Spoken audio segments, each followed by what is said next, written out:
शांति स्तूप को हमने पूरा विज़िट कर लिया है। अब हम फाइनली जा रहे हैं नालंदा खंडर को देखने के लिए। गूगल मैप में फ़िलहाल अभी ये 20 किलोमीटर का डिस्टेंस दिखा रहा है। ये वापस हम जिस रास्ते से आए थे, बिहार शरीफ वाले रास्ते, उसी रास्ते पर जाना होगा। तो आइए चलते हैं और मिलते हैं नालंदा के खंडर के पास।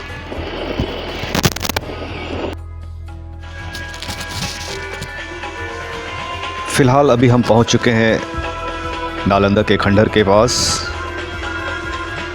हमने अपनी बाइक की पार्किंग कर ली है और यहाँ पर आपको नालंदा खंडर विज़िट करने के लिए पर पर्सन 60 रुपीज़ इंडियन सिटीज़न के लिए टिकट लेना होगा। इसके बाद ही आप कैंपस में प्रवेश कर सकते हैं। तो फ़िलहाल हमने टिकट ले लिया है और हम जा रहे हैं नालंदा खंडर के कैंपस को देखने के लिए।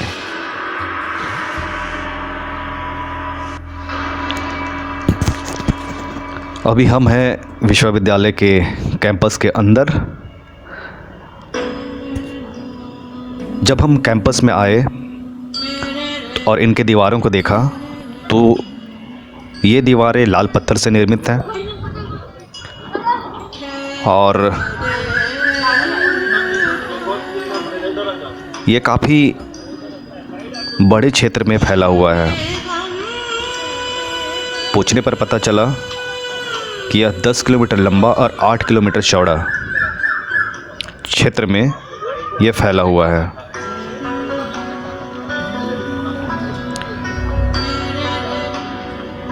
नालंदा विश्वविद्यालय की स्थापना 5वीं सदी में 450 ईस्वी में गुप्त वंश के शासक कुमारगुप्त ने की थी। बाद में इसे हर्षवर्धन और पाल शासकों का भी संरक्षण मिला।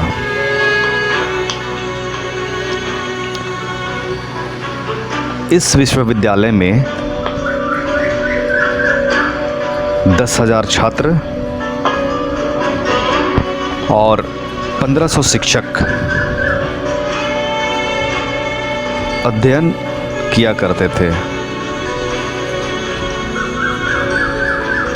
छात्रों को रहने के लिए 300 कमरे यहाँ मौजूद थी। नालंदा का यह विश्वविद्यालय पूरी तरह से आवासीय था।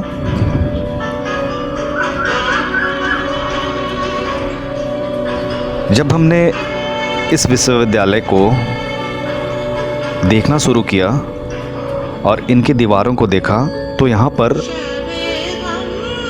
इस भवन निर्माण में सीमेंट का प्रयोग नहीं किया गया था। बाद में गाइडों से पूछने पर पता चला कि उस समय जब नालंदा विश्वविद्यालय बना था तो भवन निर्माण के लिए जो दलहन की फसलें हुआ करती थी, जिसमें उड़द और विभिन्न प्रकार के जो दलहन के फसल थे, उनके मिश्रण से मसाला तैयार किया जाता था और उनका प्रयोग भवन निर्माण के लिए किया जाता था।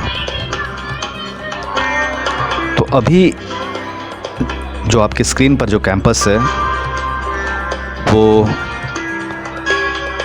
उनके रहने के लिए जो हॉस्टल थे वो कैंपस है। और ये जो सामने बीच में है, यहाँ मेस रूम हुआ करता था। ये ऐसे कमरे बने हुए हैं जहाँ पर 1, 2 या 2 से अधिक छात्र एक कमरे में रहा करते थे।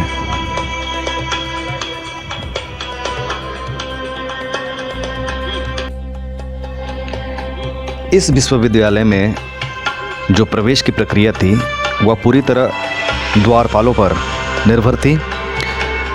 द्वारपाल विद्यालय में प्रवेश करने वाले छात्रों से प्रश्नों को पूछा करते थे। ये प्रश्न पाली भाषा में हुआ करते थे।